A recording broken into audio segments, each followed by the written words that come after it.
Bonjour à tous.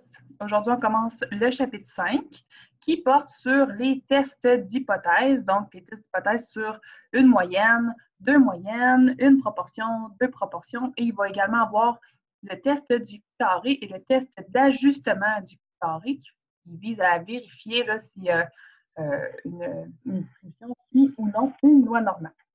Donc, comment va être sectionné ce chapitre-là? C'est que je vais faire plusieurs capsules pour ne pas que ça dure des heures et des heures. Donc, vous allez avoir plusieurs semaines pour faire ce chapitre-là. Et les exemples vont être sectionnés en capsules selon leur sujet. Donc, au départ, je vais vous expliquer le principe du test d'hypothèse, l'hypothèse nulle et alternative, le seuil de signification alpha aussi. Donc, je vais vous expliquer qu'est-ce que ça veut dire. Je vais vous expliquer aussi comment faire un test complet d'hypothèse, donc pour tester si ce qu'on croit comme chercheur ou comme personne intéressée d'avoir des réponses, ce qu'on a mesuré dans un échantillon, comment ça se compare à un autre échantillon ou à la population. Donc, il va vraiment falloir que vous mettiez en phase ou en ce que vous écoutiez vraiment attentivement, c'est quoi les mots-clés qui font que j'ai choisi tel ou tel test. Donc là, pour l'instant, j'avance test par test, mais je vais tout le temps vous donner les mots-clés qui font en sorte que j'ai choisi ce test-là ou un autre. Donc, c'est vraiment tout dans la question de quelques lignes là, que vous allez trouver les réponses à vos questions. Donc, la table des matières, je ne la survolerai pas avec vous autres. Là, on va vraiment avancer pas à pas. Donc, qu'est-ce que c'est un test d'hypothèse? En fait, là, en gros, un test d'hypothèse, c'est de vérifier est-ce que mon hypothèse que j'avance, qu'est-ce que je ressens ou l'intuition que j'ai en regardant une certaine situation, comment je fais pour la tester, voir si j'ai potentiellement raison et que je devrais pousser plus loin mon étude ou si finalement, c'était juste une intuition. Donc, je vous donne une mise en situation que je vais utiliser jusqu'à mon premier exemple. On va décortiquer cet exemple-là à quelques reprises. Donc, je vous la lis. En 1953, l'âge moyen des femmes qui donnaient naissance à un premier enfant était de 24,3 ans au Canada. Donc, on a une population, c'est les femmes au Canada qui donnent naissance à un premier enfant. Et la moyenne de l'âge de toutes ces femmes-là, c'est 24,3 ans. Donc, j'insiste sur le mot population. Depuis 1953, les changements sociaux importants se sont produits. Donc, recul des valeurs religieuses, apparition de moyens de contraception plus efficaces, présence accrue des femmes sur le marché du travail, etc., etc.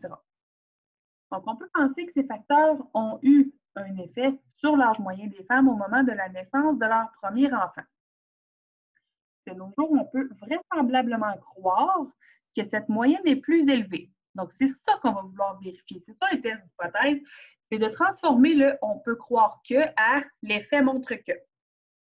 Donc, qu'est-ce qu'on fait quand on fait un test d'hypothèse? C'est qu'on fait une remise en question d'une certaine moyenne ou d'un statu quo qui avait déjà été calculé, soit dans une autre population, soit dans une autre époque, ou peu importe, il va y avoir plusieurs changements, plusieurs comparaisons qui vont être faites. Donc, mu ici, c'est le symbole de la moyenne, c'est la lettre grecque mu, qui représente la moyenne d'une population. Et on dit qu'on veut vérifier si la moyenne de population, c'est vraiment vraisemblable de dire que c'est encore 24,3 ans. Donc, on va avoir H0 et H1 qui sont l'hypothèse nulle, celle qui est attestée, celle qu'on contredit, celle qui représente le statu quo ou qu'est-ce qui avait été décidé avant. Donc, l'hypothèse nulle, c'est toujours de vérifier dans la question c'est quoi la moyenne de la population ou la proportion d'une population ou de dire qu'il n'y a pas de différence entre les deux moyennes. En tout cas, c'est le statu quo. Ensuite, l'hypothèse alternative, ça va être qu'est-ce qu'on ressent. Donc, je ressens que la moyenne ne devrait pas être pareille comme ce que c'est supposé. Donc, elle n'est pas pareille comme le 24,3 ans proposé dans les tests, par exemple. Donc, moi, je soupçonne autre chose. Donc, c'est là qu'on va dire dans l'hypothèse alternative, je soupçonne que la moyenne est différente de 24,3 ou bien je soupçonne que la moyenne est plus petite que 24,3 ou encore, je soupçonne que la moyenne est plus grande que 24,3. Si je choisis dans mon hypothèse alternative, donc je ne sais pas si vous remarquez quand même une tendance, c'est tout pareil. Donc ici, c'est écrit H0, ici, c'est écrit H1 partout. Je vais choisir une des trois. C'est jamais les trois en même temps, c'est une des trois. Donc, selon les mots-clés que vous allez déceler dans la question que je vais vous montrer à voir, ça va être une des 3 hypothèses alternatives qu'on choisit. C'est tout pareil, c'est tout écrit pareil, c'est la même valeur, c'est la même affaire que l'hypothèse H0. Vous allez voir des exemples, c'est plus clair dans quelques instants. Et il va juste avoir le symbole dans le milieu qui va changer. Donc, si on fait des exemples ici, vous avez des demi-questions. En fait, ce n'est pas les questions complètes, c'est juste les premières phrases des questions. Et je veux vous pratiquer à déceler quelles sont les hypothèses H0 et H1. Donc, si je lis la première, des experts en pêche sont convaincus qu'en raison de la pollution, la longueur moyenne des truites du lac Noir est inférieure à 30 cm. Donc, 30 cm, c'est une moyenne sûrement qui a été décelée dans la littérature ou une moyenne qui est déjà établie, c'est un statu quo. Donc, si cette crainte s'avère fondée, les dénonceront se fait auprès du gouvernement. Si l'hypothèse n'est pas vérifiée, aucun geste ne sera posé. Donc, qu'est-ce qui arrive? C'est que là, il y aurait une suite de questions avec d'autres données, mais nous, qu'est-ce qu'on aurait à trouver comme hypothèse? C'est que l'hypothèse H0 dit que la moyenne de longueur d'une truite du lac Noir, c'est 30 cm. Ça, c'est le statu quo, c'est ce qui a déjà été vérifié. C'est toujours un égal qui va là. Le mu, c'est la moyenne de population, puis le 30, c'est la valeur de la moyenne de population dans la question. Ou bien, comme les experts en pêche veulent vérifier, leur alternative à eux, ils pensent que la moyenne de la population, elle n'est pas de 30, mais elle est inférieure à 30. Ils pensent que ce n'est pas 30, mais ils pensent que les truites sont plus petites que 30. Donc, à cause de la pollution ou peu importe, c'est leurs hypothèses à eux. Donc, ce serait ça qu'on veut comparer. Et là, on aurait une suite d'étapes pour le faire, mais c'est juste le préambule, c'est ça qu'on veut comparer. Ça se fait aussi non seulement avec une moyenne de 30 cm par exemple, mais aussi avec un pourcentage ou une proportion. Donc, des nutritionnistes remettent fortement en doute les résultats d'une ancienne étude qui révélait que 30 des gens prenaient le petit déjeuner avant de quitter la maison. Quelles seraient les hypothèses statistiques? Bon, là, on ne peut pas marquer de moyenne parce que ce n'est pas en moyenne 30 déjeuners. C'est 30 des gens qui ne prennent pas le petit déjeuner, qui prennent le petit déjeuner d'abord. Donc, mon hypothèse H0, le paramètre dont je souhaite faire l'étude, c'est la proportion de la population. Proportion de population, la lettre grecque pour ça, c'est pi. La lettre normale pour un échantillon, c'est un P minuscule. Pour la proportion d'une population, c'est pi.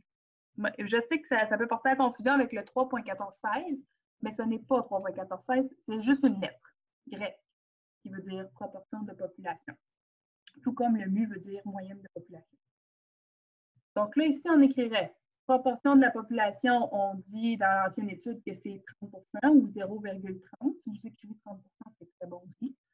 Ou bien, selon justement là, la nutritionniste ou les nutritionnistes, ben, ils disent que non, la proportion n'est pas de 30. Ils remettent ça en doute. On n'a pas encore d'idée du sens de leur étude. Est-ce qu'ils pensent qu'il y a plus de gens ou moins de gens qui déjeunent? Ça, ce n'est pas mentionné. Donc, on doit y aller avec le symbole n'égale pas. Donc, n'égale pas 30 Et là, on continuerait la question. Je vous invite à regarder 2 exemples supplémentaires si vous en ressentez le besoin ici, à la page 197 de votre manuel. Donc là, qu'est-ce qui va se passer dans les tests d'hypothèse? C'est qu'on va adopter une position probabiliste. On va se dire qu'on va rejeter l'hypothèse nulle, c'est-à-dire la moyenne qui est déjà établie ou la proportion qui est déjà établie. Là, on va se demander est-ce qu'on la rejette ou on la garde. Donc, c'est juste ça qui va sortir d'un test d'hypothèse. C'est pas c'est quoi la nouvelle moyenne ou c'est quoi la nouvelle proportion. Non. Est-ce que celle qui m'a été fournie est bonne ou n'est pas bonne? C'est ça qu'on se demande. Et là, pourquoi je parle de probabilité là-dedans? C'est qu'on va prendre, nous, un échantillon, puis on va se demander c'est quoi sa distance par rapport à la moyenne de la population. Admettons là, que vous êtes dans la population, vous prenez un échantillon vous-même de 100 ou 200 Canadiennes et vous regardez l'âge à laquelle elles ont eu leur premier enfant. Vous faites votre étude, vous faites ça aléatoirement, si c'est bien fait. Ensuite, vous faites la moyenne. Donc, techniquement, là, si la vraie moyenne de la population était de 24,3 ans, votre moyenne de votre échantillon devrait tourner autour de ça. Ça pourrait être très surprenant de voir une moyenne beaucoup plus loin que 24,3 ans, vu que c'est ça qui a été décelé au niveau de toutes les Canadiennes. Donc, si on prend des Canadiennes, ça devrait rester dans ce même milieu-là. Vous avez justement l'exemple que je viens de vulgariser à la page 198 de votre manuel si vous voulez le lire. Un autre petit morceau qui va apparaître dans votre question, c'est le seuil de signification alpha. Donc, ça, c'est encore une lettre grecque. Vous allez passer au travers de l'alphabet, vous allez voir. Donc, alpha, c'est le seuil de signification. Ce n'est pas inconnu. On a déjà vu ça dans le passé. On a vu ça l'année passée ou en fait à l'année que vous avez fait méthode quantitative. Vous l'avez tous et toutes fait avec moi. Donc, on a déjà vu ce petit alpha-là. Donc, c'est quoi le seuil de signification? C'est le seuil en deçà duquel on considère que le résultat obtenu dans l'échantillon est assez rare pour remettre en question la validité de l'hypothèse nulle. Si le chercheur choisit un 5 ou un 10 ou un 2,5 bien, c'est selon là, vraiment des études ou des seuils de signification populaires. Peu importe qu'est-ce qui va être choisi, vous allez le savoir d'avance. C'est jamais vous là, qui allez avoir à calculer ça ou quoi que ce soit, ça va être donné dans la question. Le seuil, ça s'appelle l'erreur de première espèce et ça correspond à la probabilité de rejeter l'hypothèse nulle alors qu'elle est vraie. Bon, ça, c'est pas vraiment pertinent. J'ai enlevé cette section-là d'erreur de première espèce et de seconde espèce. Je les ai enlevées les études à faire pour ce cours-là. Donc, nous, ce qu'on a à retenir, c'est qu'il va y avoir une région. Donc, on va toujours se faire une loi normale ou presque. Là. Il va y avoir une région qu'on va appeler d'acceptation de l'hypothèse H0. Et selon le pourcentage fourni par alpha, on va se créer une ou deux petites pointes de rejet de H0. Donc, ça veut dire que si la moyenne de la population, elle est là, et que la moyenne de votre échantillon, il est dans la zone assurée, c'est tellement rare qu'on a des résultats dans la zone assurée qu'on peut remettre en doute que la moyenne est à la bonne place. Elle n'est peut-être pas là, finalement. Elle est peut-être plus proche de ce que vous avez eu. Peut-être. Ça serait de refaire une étude complète, de reprendre un recensement de la population, ce qui n'est pas chose facile à faire. Et on ne le fait pas pour rien. On le fait juste si on décèle une anomalie, justement. Donc ça, c'est peut-être pas clair pour l'instant. Je vais tout vous décortiquer ça quand on va arriver là, dans les exemples. Donc, qu'est-ce qu'on va faire? Nous, on va calculer des points critiques, donc des zones, comme c'est les lignes où est-ce qu'on tombe dans la zone assurée ou la zone noire, que je vais appeler dans mes exemples.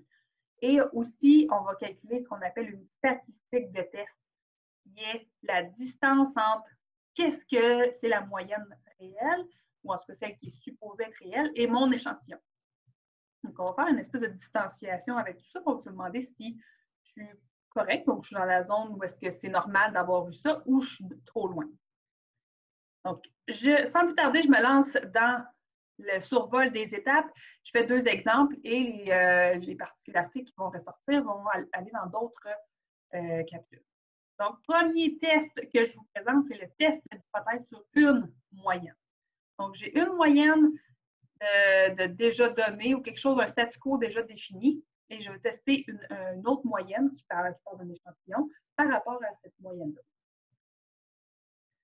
Donc, résolution en 6 étapes, c'est toujours 6 étapes et ça se ressemble beaucoup. Les endroits où ça va changer, bon, il va y avoir l'étape 3 qui va avoir un petit changement de temps en temps.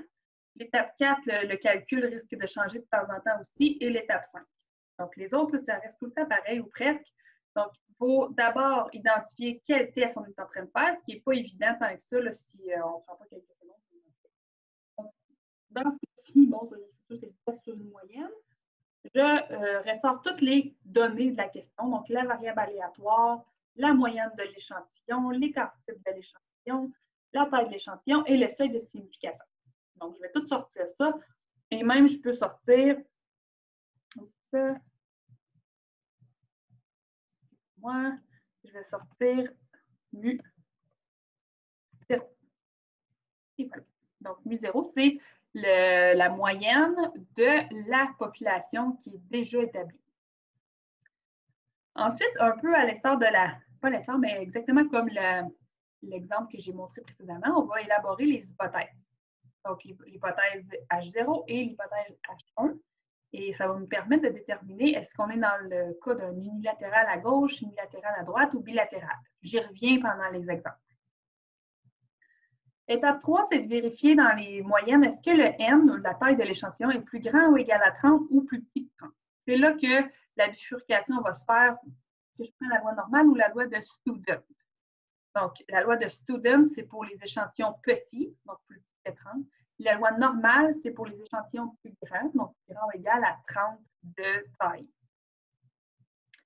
Et là, le nœud, mais pas le nœud, en fait, c'est le côté un petit peu plus calcul, là, en fait, c'est ici. Après ça, c'est le côté plus réflexion à la question 5. Donc, l'étape 4, on évalue l'écart, entre l'importance de l'écart entre la moyenne de l'échantillon et la moyenne de H0. Donc, on calcule ce qu'on appelait, là, on a dit souvent, la cote Z ou la cote T, si on est dans le cas de student.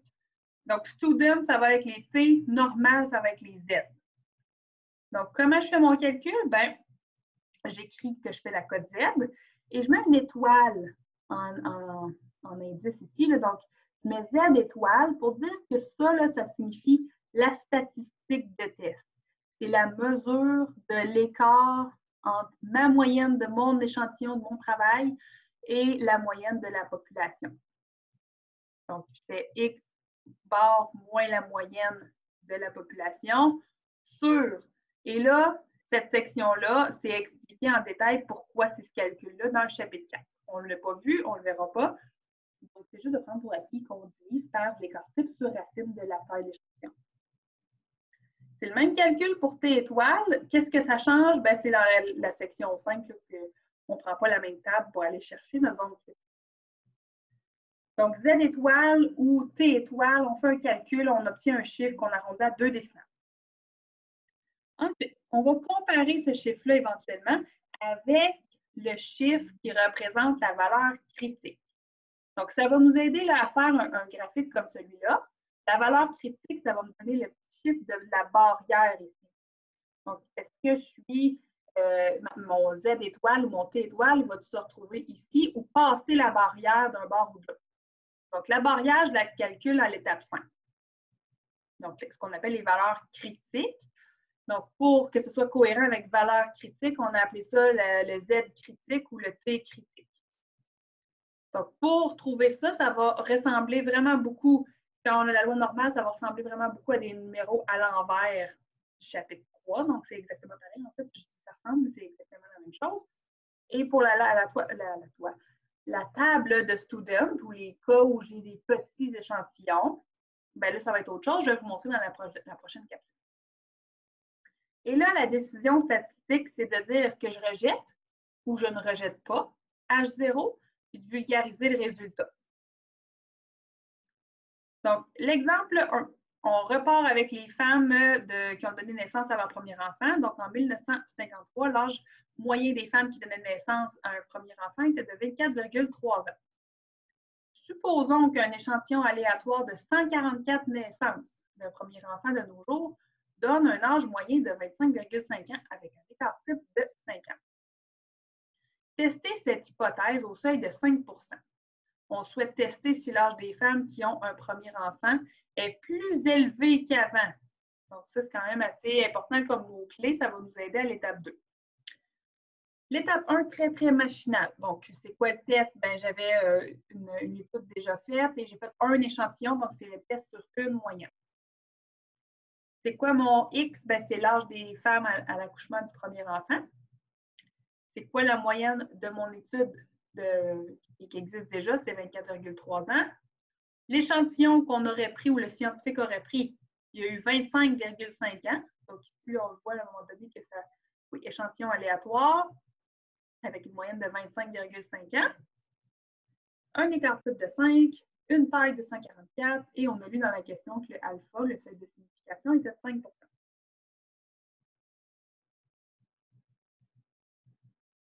Ensuite, j'élabore mes hypothèses statistiques. J'écris H0, H1, je commence par mu, parce qu'on parle d'une moyenne, donc je commence par mu. Le premier, j'écris toujours un égal et j'écris le mu0 ou la valeur de la moyenne de la population qui est statu quo. Toujours la même valeur qui va apparaître ici. Le chiffre 25,5 ans n'a pas rapport là-dedans. Donc, 25,5 ans, il nous sert juste une fois dans un calcul pour élaborer un outil, mais on s'en fout là, dans les hypothèses. C'est pas ça. On veut savoir si la moyenne proposée est bonne ou pas bonne. Donc, tout est pareil, sauf le symbole entre les deux. Donc, je me demandais si finalement la moyenne d'âge des femmes au premier enfant est plus grande que 24,3 ans. C'est ça qu'on m'a suggéré dans le mot-clé ici. Donc, comment on va appeler ce test-là? C'est un test unilatéral parce que ça pointe juste d'un côté. Et on va l'appeler unilatéral à droite parce que la flèche pointe à droite. Ça fonctionne juste, évidemment, si vous avez mis votre paramètre mu à gauche puis le chiffre à droite, sinon ça va être à l'envers. Ensuite, on vérifie les conditions et le choix. Donc ici, là, dans le test sur une moyenne, c'est est-ce qu'on a une loi normale ou une loi de Student? Donc là, on a n qui vaut 144. C'est assez grand. C'est plus grand que 30. Donc, c'est la loi normale. Étape 4, un peu de calcul. Je sors mon... ici, c'est mon calcul à faire et je rentre toutes les données à l'intérieur sans me tromper. Donc, 25,5 moins 24,3 divisé par parenthèse 5 sur racine de 144 parenthèses. Avec deux décimales bien arrondies, ça fait 2,88. Je vais à l'étape 5. Je reviens avec ma grosse flèche bleue dans un instant. Donc, je vais à l'étape 5. À l'étape 5, on se dit, c'est quoi la zone critique? C'est quoi la valeur qui délimite le blanc du noir? Et là, on a un test unilatéral à droite. Ça veut dire que toute la zone critique va être du même côté. Tout le 5 du alpha n'est pas séparé. Il va être complètement à droite. Donc, je fais une pointe ici de zone de rejet assurée, noire, peu importe comme vous voulez. Donc, moi, je l'ai mis ici, là, à peu près de 5 et je cherche ça. Donc, je dois connaître le ZC qui fait en sorte que j'ai 5 dans la pointe, 45 dans le milieu.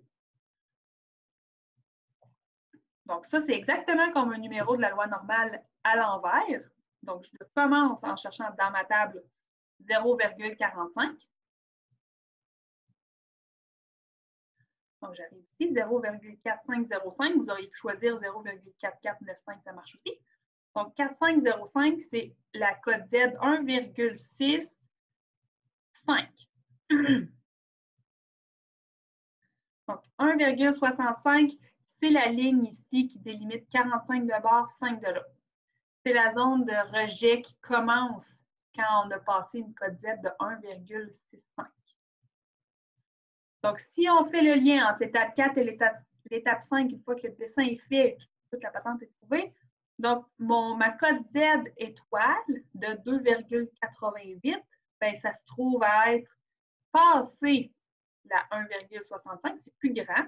Donc, sur un axe numérique, ben, j'ai dépassé la zone critique.